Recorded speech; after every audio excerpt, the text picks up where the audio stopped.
Hello，大家好，我是 Byron。希望你没有后悔过，但我们都知道这个是不可能的，没有人没后悔过。我们之前讨论过遗憾最小化框架，那其实遗憾跟后悔在英文里面都是 regret。遗憾跟后悔对我们来说都最好能够减少，相信你也同意，对吧？我们这期就来延伸后悔这件事情。后悔是什么呢？后悔是悔不当初的心情。如果你能够重新来过，那么你一定会改变做法，这个是后悔。而遗憾是可惜错过的感叹。如果能够重新来过，你或许还是会做相同的选择，这个是遗憾。我想每个人应该都愿意过一个没有遗憾也不会后悔的人生，听起来就非常的完美。我每次在看动画的时候，看到那种声明自己从来不后悔的角色，都会想，真帅，果然是看动画。而如果这个角色呢，他是表明我不想要留下遗憾的这种剧情的话，我会觉得这个是在现实中可以尝试做到的事情。毕竟在现实世界，我想是找不到不后悔的人，没有后悔过的人。如果有这样的人，那我不太相信。我们只能够尽量减少自己后悔的可能和程度，但不可能不经历后悔。丹尼尔·品克在他的书这个后悔的力量里面提到，6岁以前大脑没有受到损伤的人就能够经历后悔，所以后悔是一个正常发展的人可以感受到的情绪，而且这个情境会非常的多。每个人都会犯错，而且呢会在某个时间点意识到自己做了错误的选择，不管他是不是愚蠢，随之而来的就是后悔。你会想，我怎么会说这样的话？我怎么不勇敢一点？我为什么要这样做？我到底做了什么？这种后悔的心情，后悔的心理独白，我想大家多多少少都曾经发生过。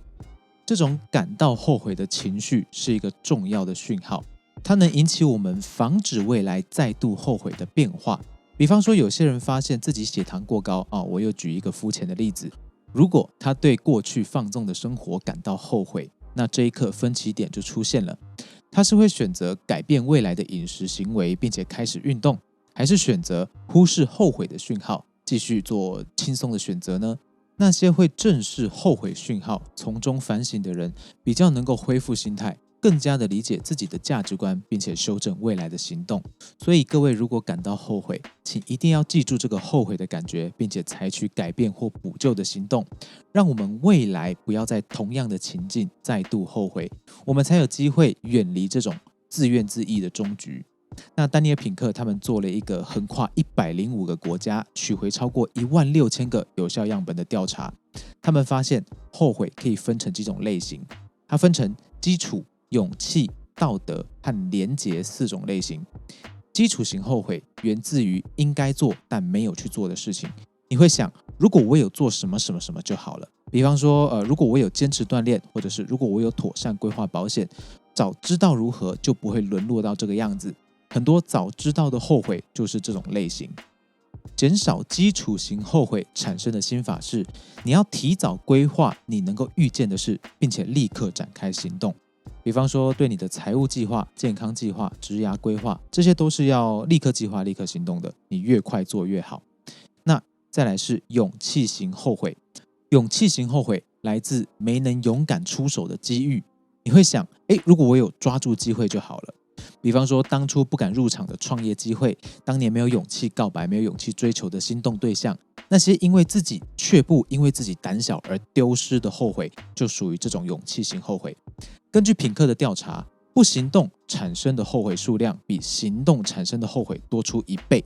减少勇气型后悔产生的心法是，当你犹豫该不该行动，是因为你害怕承担风险的时候，比方说告白失败带来的社会性风险，那么你可以尝试勇敢一点采取行动。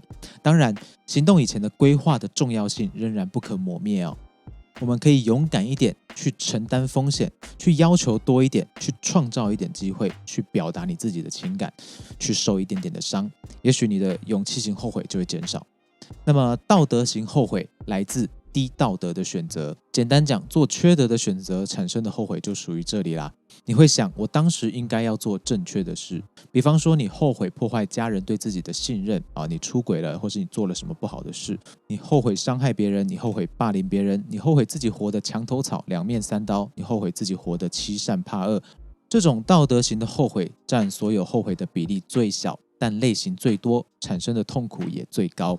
减少道德型后悔产生的心法是，你要选择积极正向，你可以心中坦荡的行动，尤其是当你心中犹豫的时候，你一定要选择让你心里过得去的事。最后，连结型后悔。连结型后悔来自对生命中重要的人的忽略。你会想，要是我可以多关心陪伴他们就好，要是我可以先踏出一步就好，要是我可以对他们坦诚一点，那就好。后悔当初没有和好，后悔再也没有互相体谅，后悔再也没有互相联络。这种最终结果是关系的破裂或消散的后悔，占所有后悔中最大的比例。要减少连结型的后悔，你需要坦诚的面对自己，主动踏出去。事过境迁的事，你试试看去原谅他们，不要害怕对方的反应，不要害怕多次的尝试，至少你不会让自己后悔没踏出这一步嘛。而且很多时候，我们也要先踏出一步，别人才知道我们对他们开了心门。讲到这里，你是不是想到了什么人呢？不如趁这个机会打个电话过去吧。这期呢就分享到这里，如果你产生一点相应的想法，就赶快去做。偶尔呢回来复习后悔的几种形式，然后思考当时的我可能会产生怎样的后悔，然后想能怎么样预防。希望多少能够帮你思考如何减少后悔产生，希望有一点点的帮助。我是 Byron， 我们下期再见喽。